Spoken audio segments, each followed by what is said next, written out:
In this video, we're going to be given some situations, and we're going to make exponential equations from those situations and solve. So we're going to go over two examples. So here's the first one.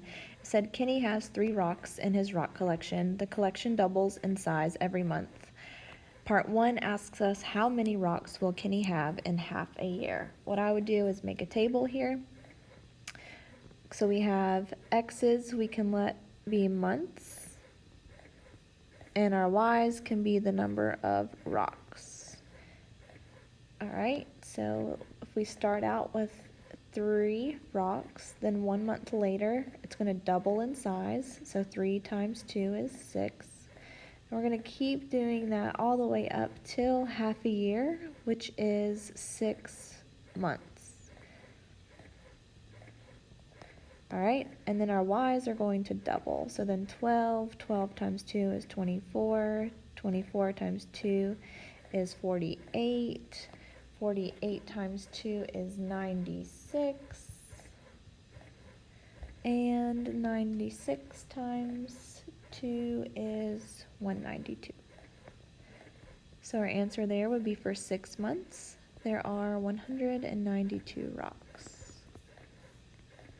All right, part 2 asks us, let me get rid of some of this markings.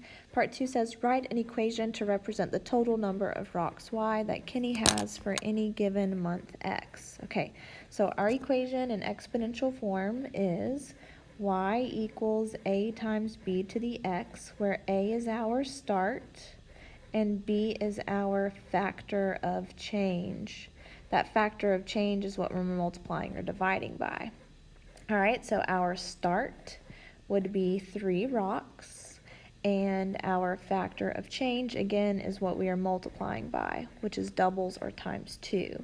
So what equation we should write here is y equals 3. We started with 3 rocks, and we are multiplying by 2 rocks each month. Let's do another example.